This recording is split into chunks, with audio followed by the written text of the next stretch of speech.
Hey, what's going on, guys? So we're here with Matthew Nagra, the doctor who we all saw debate Anthony Chaffee recently. And we're here to review two of the reels that Anthony had posted recently to his Instagram of the debate. This is very interesting because if you saw the debate, you'll see that, largely Anthony didn't do too well. And many people were wondering, how exactly is he going to post this? Because it really wasn't that good of a performance. And so we're going to see how exactly he went about posting these two reels. In our opinion, it's a largely out of context, and there's a lot of things missing, especially the second one he posted concerning his substantiation for his claims in it. We're going to go into that and also to some of the comments because it's interesting.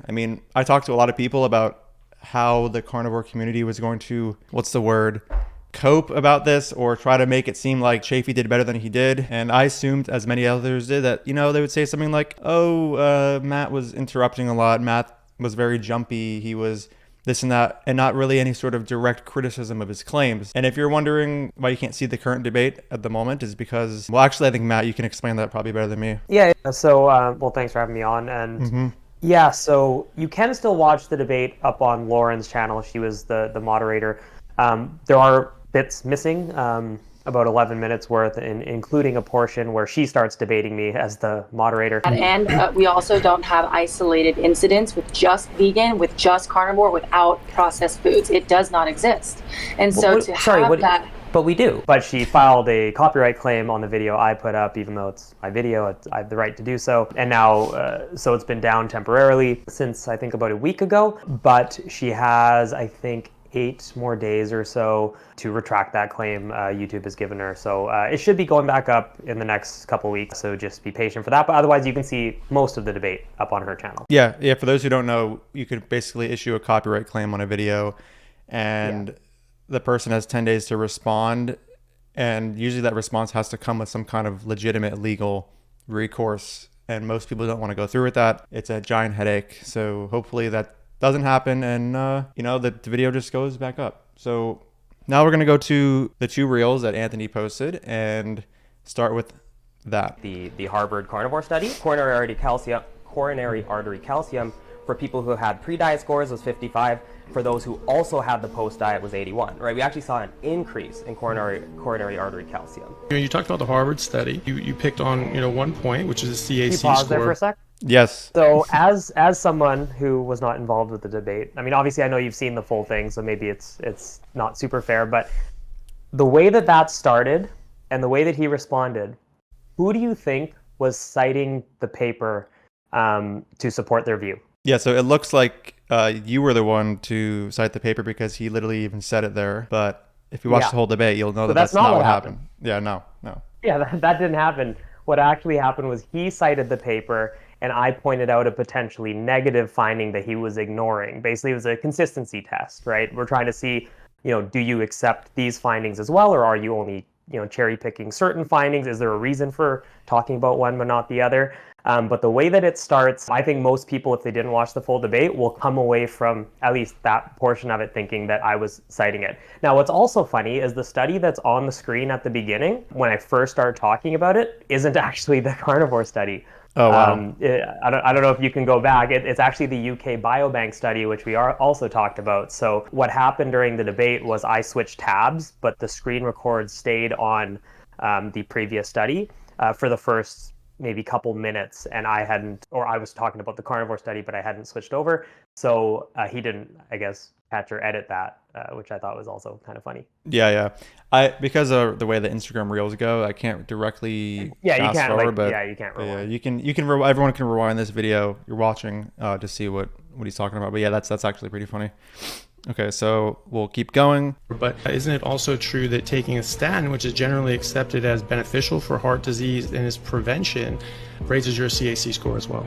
It can. Is raising a CAC score inherently bad if we do it on purpose with statins? No, it's not inherently bad.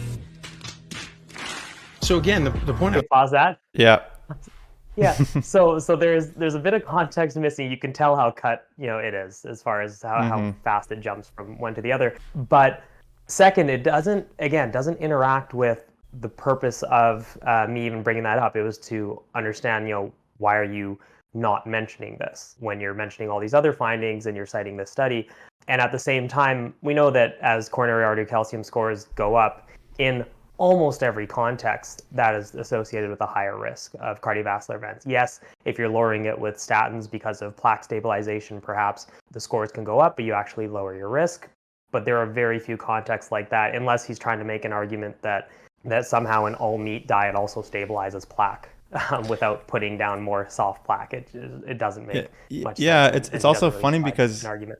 it's also funny because he gets you to say like, oh, it's not inherently bad. Like in this situation with statins, it's like, sure, but that's not even the situation we're talking about. So what does this do for your argument? Like, you know what I mean? It's not like the people that were in this Harvard carnivore study took statins to increase it or whatever. That's not what happened. Like, we're talking about the intervention in this case being the carnivore diet and what it did to your CAC score. So I don't know how he thought that bringing this up would be a win or something. Yeah, and I mean, I don't think we know, period. If I recall, they didn't actually mention how many people were on lipid-lowering therapy. So, I mean, perhaps some are on statins. I know a lot of people stopped their meds, whether they stopped because they heard from some carnivore influencer that they shouldn't be taking them, or if it was actually ordered by their doctor, I don't know. There's very little information given, and it's all self-reported too. These are all things that I mentioned following the little clips that he shared, but if you continue, I'll get to more of that. Yeah, totally. I was making with that was not that this is the end all be all study. I was specifically saying it was flawed and saying that it wasn't showing what I wanted to show, what we wanted to talk about. I said specifically, this is not showing us what we want to see. We want to see whole food plant-based diet, whole food meat-based diet. We want to do it in a rigorous fashion. And I was saying that wasn't it. Okay, so yeah, so now you take that whole clip.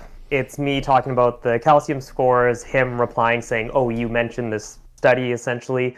Obviously it's oh, hey, there's the UK Biobank study. You can see it. Oh yeah, now you guys can see it if you didn't go back. Now you can see it. Not the Harvard carnivore. But yeah, so obviously I mentioned that finding. He replies saying that, well, you mentioned the carnivore study. And then he goes on to essentially disparage the study, which sure, he did that in the debate sort of after the fact. In fact, he did that a lot in the debate. Once I pointed out potential issues, he would sort of walk back on the studies saying that they're crap, which calls into question why he cited them in the first place. But all of that stuff he said at the end, I said all that and more in the actual debate. I talked about how they're self-reported. I talked about how if I had done the same thing amongst vegans, if I had sent out surveys to my followers, my vegan followers, and asked them to report how it has affected their health, obviously you would get a very skewed representation. It's imagine if I were to go on my social media and say, hey, let's survey a bunch of vegans about their health. Obviously there would be a selection bias. So I just think this is a really pretty terrible study, actually, if I'm honest about that. And I said point blank that it was a terrible study. I think I might have even used the terminology garbage. I can't recall if I said it in this particular debate or if I've said it previously, but I've definitely called it that before. But the way that this is presented clearly paints a different picture, and that's why there's such an issue with it. And I mean, you can share your thoughts, but then let's look at the caption he wrote, because I think it gets a bit more interesting there too. I mean, my thoughts are pretty much what's already been said. Like, it looks like you're the one citing it. I also just think, in my opinion, the CAC score for statins or whatever, like that whole thing that was mentioned to show that CAC score going up inherently doesn't mean like a bad thing is happening. It's silly to point out if we don't know that people in the Harvard study had their CAC score go up because of statin therapy. So I don't know how that even helps his case. But so from the caption, I'll actually make this bigger so we can both see it. Yeah, I have it on my phone too, so I can kind of follow along. Okay. From my recent debate with vegan advocate Matt Nagra, out of all the dozens, if not hundreds, of near miraculous improvements and recoveries that were found in the carnivore diet study done at Harvard, he decided to ignore all these benefits and focus. Can you stop there for a second? Yeah. So right, he disparages the study. He says it's garbage, but then he mentions the hundreds of near miraculous improvements and recoveries that were found in the study. I just find it strange to mention that after you have acknowledged that it's not a good study. Right. These are, you can't even verify them. So just to point that out. Yeah, doesn't and you can in the limitation section, doesn't it even say like we did not objectively verify any of these biomarkers? Something along those. Something along those lines. Yeah, I'll put that up on the screen right now if you want to pause and read that. Anyway, so a study done at Harvard, he decided to ignore all these benefits and focus solely on CAC score going up in some individuals, neglecting the fact that statins also raise CAC score and is not inherently a bad thing, according to him. Like, this is the part that I'm talking about. It's like, yeah. How do you know they were on statins? So for starters, he says that I ignored these, improvements and focused solely on CAC. But the point of me even discussing the CAC scores was to point out that he was ignoring them, right? So it's almost been flipped here. He cited the study, mentioned these benefits, reducing medications, etc. I pointed out there are also potential negatives that he was ignoring. So it seems flipped even in the context that's written here. And then I didn't neglect the fact that statins also raise CAC scores. It's right there in the clip. I acknowledge that. So I find that just weird phrasing, which he also mentions in the text too. It's weird to say that I neglected them, but then immediately follow it by saying that I did acknowledge it's not inherently a bad thing. Yeah, it says like neglecting the fact that statins also raise CAC score and is not inherently a bad thing. It's like literally you just acknowledged it in the clip. So I don't know why you'd even like what. Also pointing out, it seems he's saying that because you pointed out that the CAC score is going up is probably a bad thing, that you therefore neglected the fact that statins can also raise CAC score not be a bad thing. That's like, how do you get there? Because you're not talking about a group of people that you know were taking statins to raise their CAC score. So in mentioning the CAC scores going up in this particular study is not to neglect that statins can do this in a good way or something. Like, again, I think it needs to be emphasized that nobody knows here if these people were on statin therapy.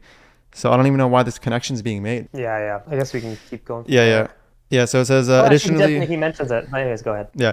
Additionally, we don't even know if those individuals were on a statin. Okay, there we go. And this was the reason their CAC score went up. After all, most doctors hearing that you go on a high-fat carnivore diet lose their minds if you're not on a statin. Either way, this is cherry-picking from one part of the study to try and discredit the rest of the study, which doesn't negate the positive results from the rest of the outcomes, even if we want to say CAC score going up was a negative. So now I'm confused as to whether he thinks it's a good study or not, right?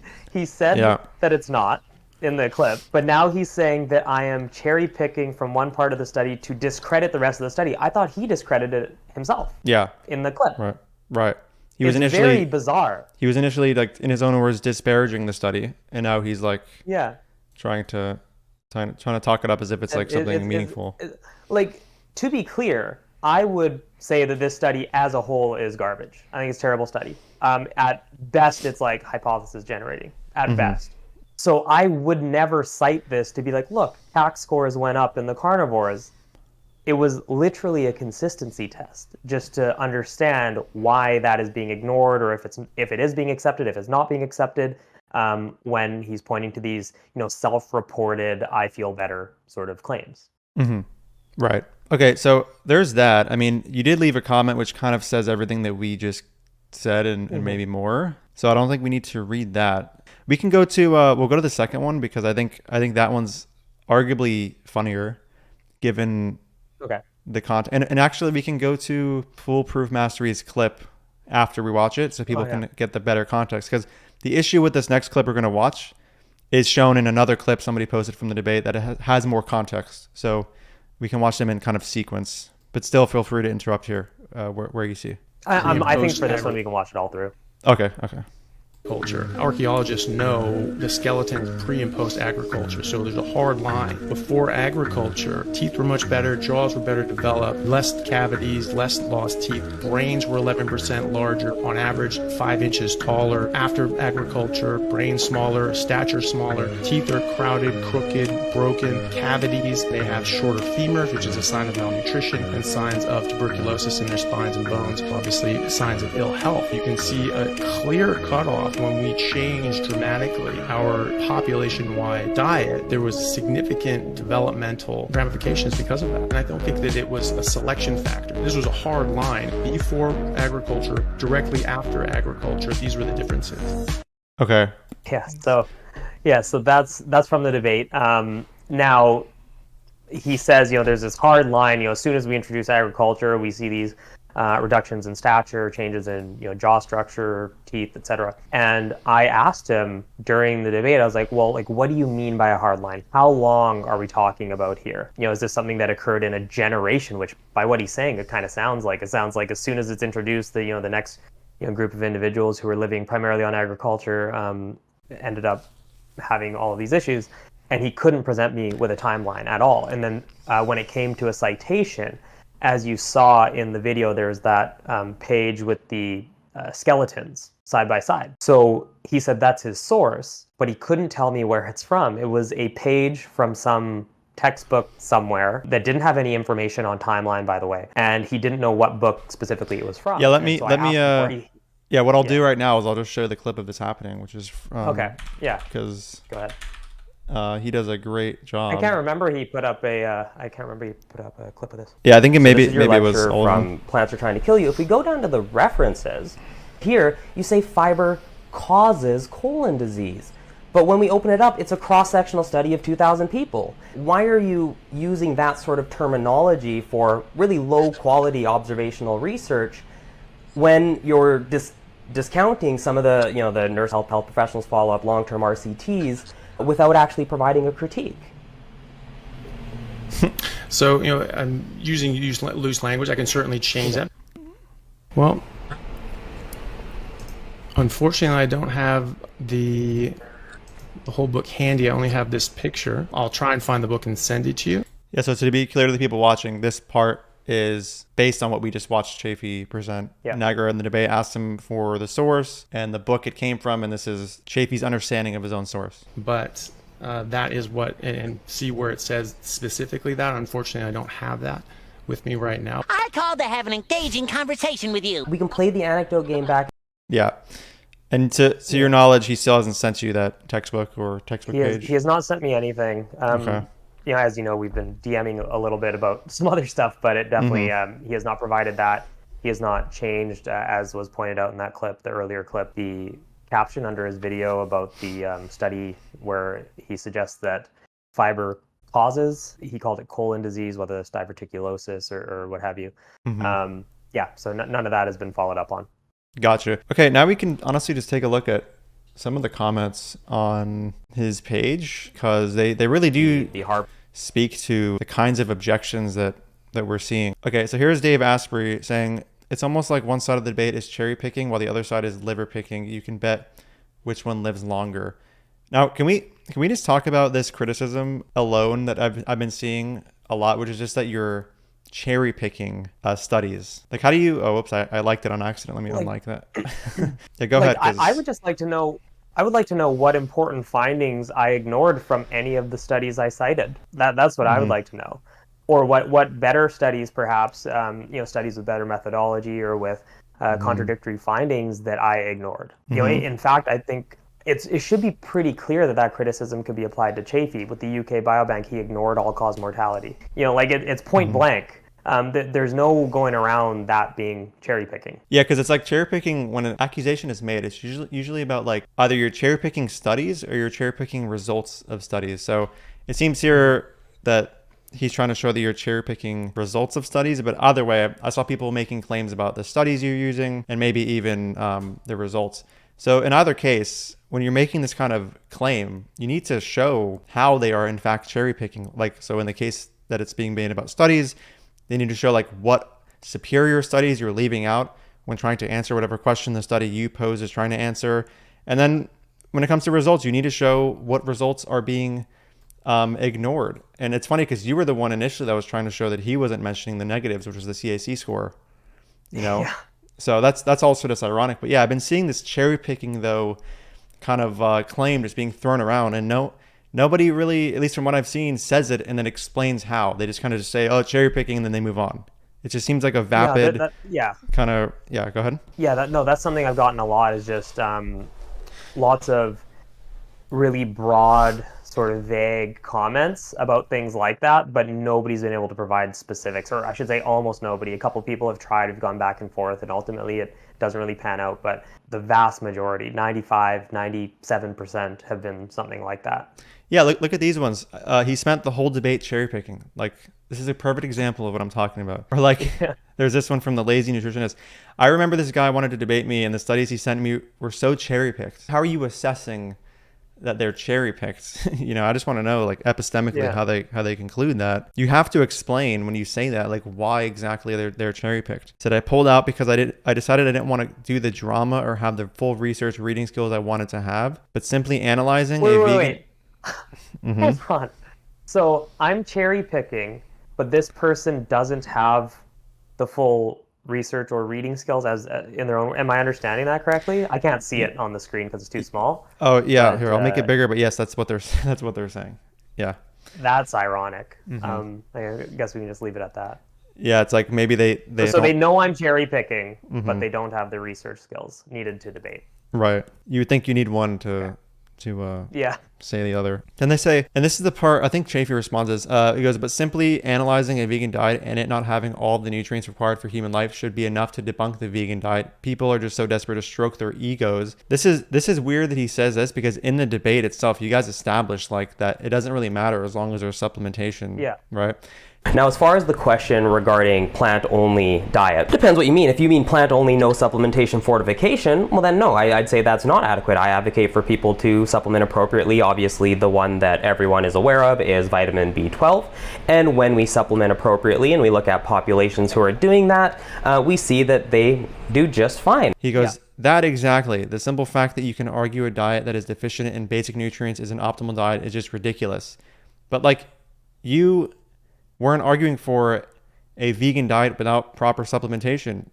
You argued for one with proper supplementation. So why are they acting like this is what you were trying to even do in the conversation? It was even explicitly shown that that's not what you're trying to do. Like you said, like, I think you need to supplement, blah, blah, blah, blah. You know what I'm saying? So like, I don't know why he's even acting like this. I clarified that, and we did the hypothetical.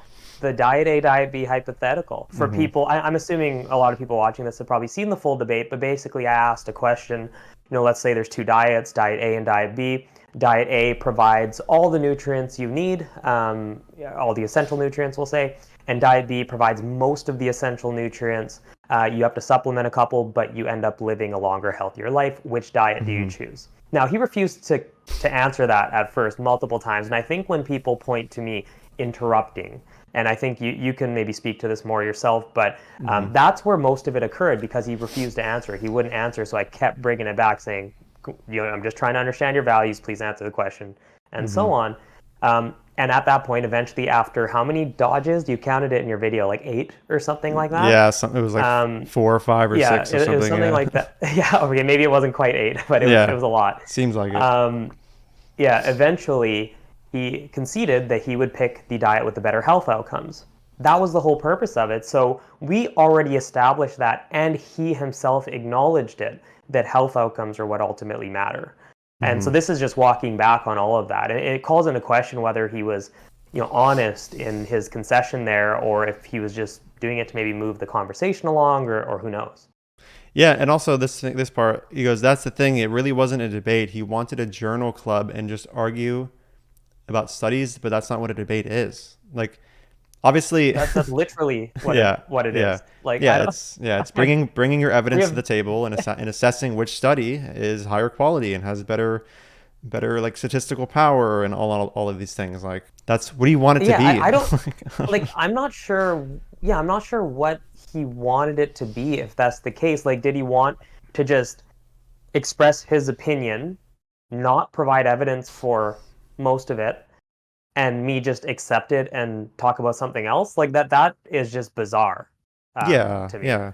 When I think of like a debate that I want to see between two people, I want to see both of them have a back and forth where they bring up their arguments and their evidence for those arguments, and each side criticizes the evidence for the opposing side's arguments, and we end up seeing who has the better evidence and better arguments in the end. Like, that's what I want to see, and that's literally what we saw. I mean, let's be honest. And that dynamic didn't really turn out well for Chaffee, because he didn't really have any sort of rebuttals to your papers, which, he says that, like, you went in it knowing he didn't read them, but but he also went into it knowing he could have asked you for the debate or ask you for the research. Yeah, go ahead. Well, maybe this is a good time for me to clarify that. I know you put it in your like highlight reel video Yeah, too, sure. but just to clarify for everyone, because he said this as late as yesterday in comments, you'll find it somewhere here, that I wanted to talk about studies that I didn't send him. That is not true. I sent them now to Lauren. I didn't have Chaffee's email, direct email, so I sent them to Lauren, the moderator, 2 weeks prior to the debate to forward to Chaffee. I didn't hear back. I assumed that they were passed on because I think that's a pretty fair assumption, especially after it's been a week. But a week later, I was DMing with Chaffee, so this would have been a week prior to the debate, and I told him that I had sent them to Lauren. And we were in a conversation too. I know he responded to those messages, so he should have seen it unless he doesn't like read the full message or something. They weren't super long anyway, but it was there. I told him, and he never told me he didn't receive them. So if I had been like, hey, I sent them to Lauren to pass on to you, hope you got them, whatever. And if he had told me, oh, I actually haven't received them, here's my email, just send them directly to me, no problem, would have done it. He never said that. So I'm not sure if he didn't care to see the studies and now it's more of like a cope, or if he maybe just didn't read that message for some reason or whatever. But to keep telling people I did not send the studies is just false. At the same time, he never sent me his studies. There was sort of a loose agreement, I guess, like Lauren had passed on that, oh, he'll primarily be using studies cited at the end of his Plants Are Trying to Kill You lecture.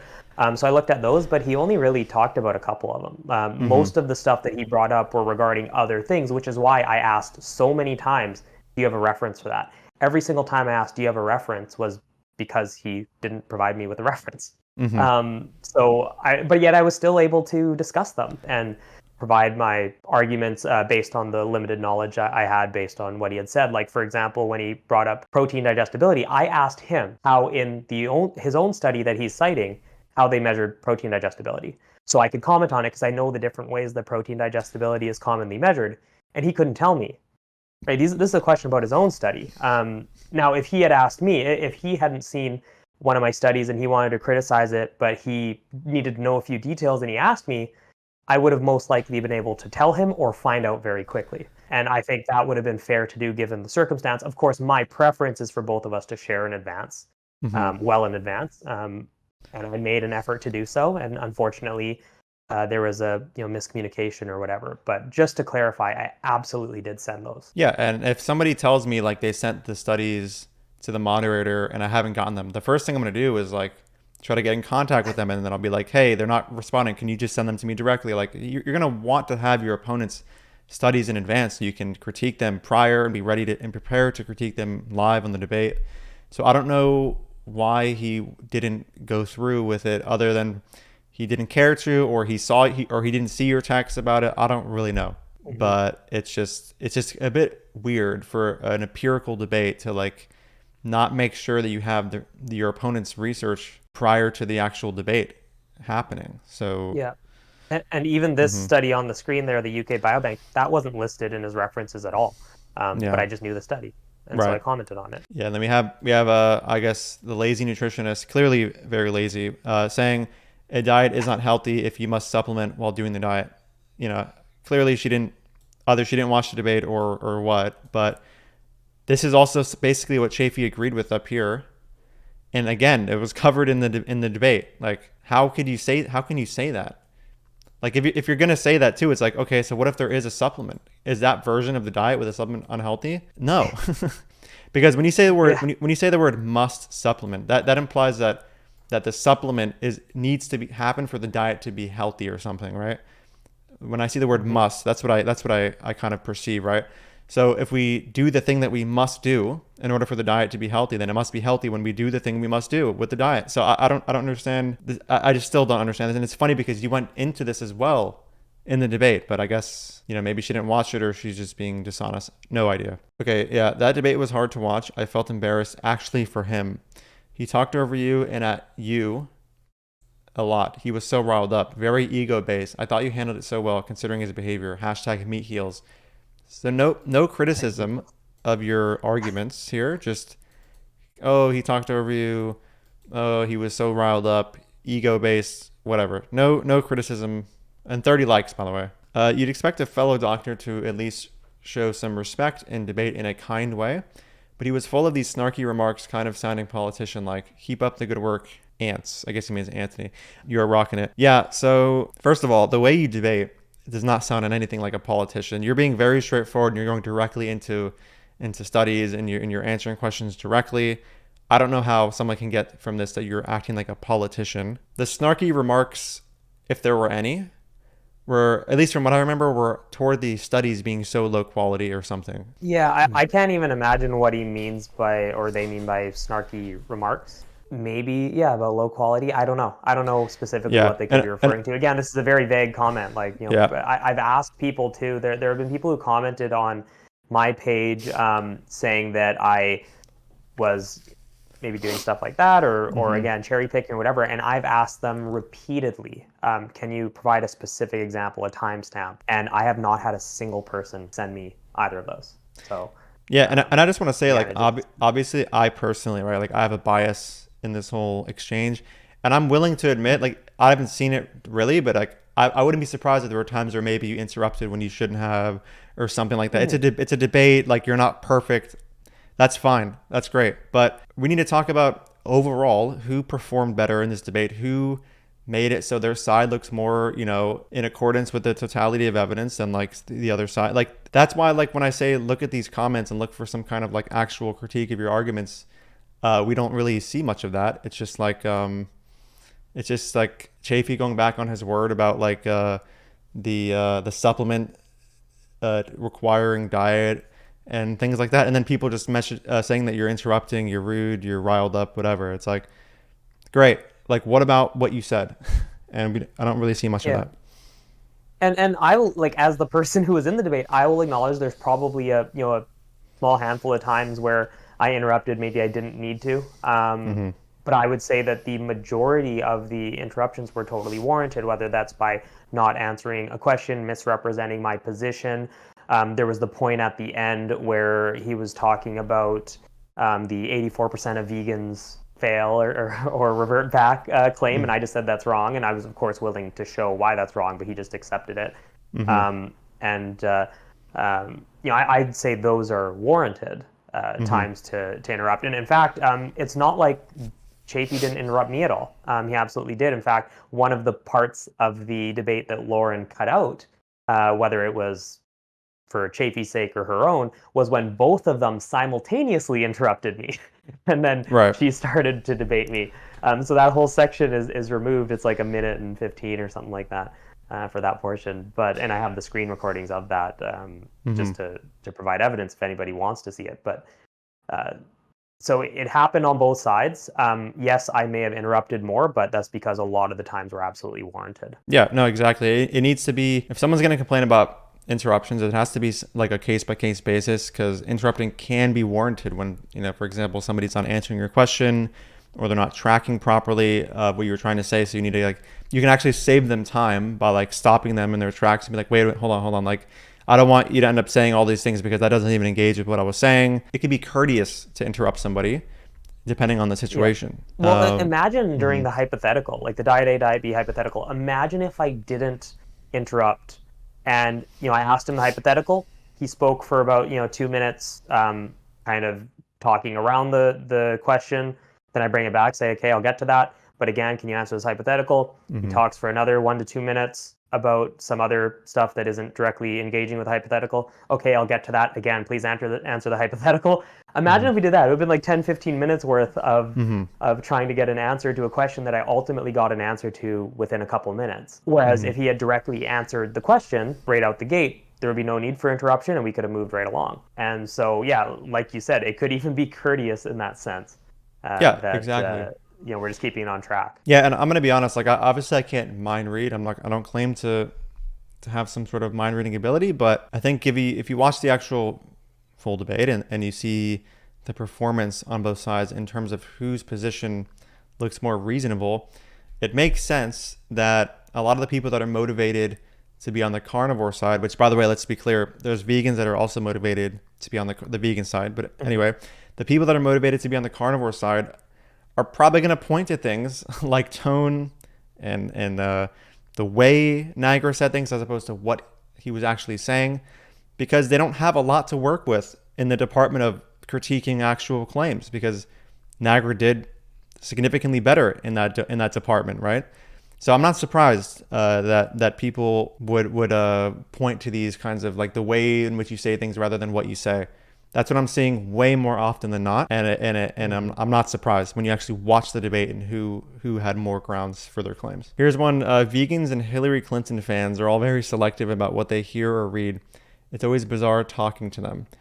And again, this is the video where he makes it look like you even cited this paper, which you didn't. And you were the one actually pointing out the CAC scores, which he didn't. So who was the one that was, like, very selective about what they were talking about in this scenario? Yeah.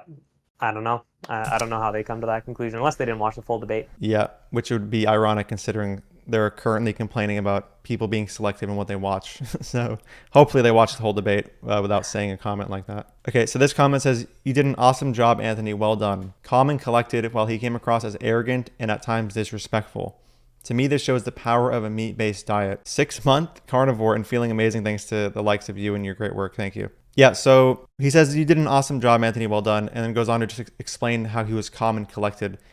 I think some people need to think here about why it is that he was a bit more calm and why Nagra wasn't. Like, Nagra had all the arguments ready. I'm well aware of how much you prepared for this debate and how you had a whole, like, doc with many of the quotes he's made and sources to cite them and what's wrong with the sources, etc. Like, you were super, super, super prepared. You studied for this like a motherfucker. Like, I remember when you were going over with me, like, how in depth you were going in on this.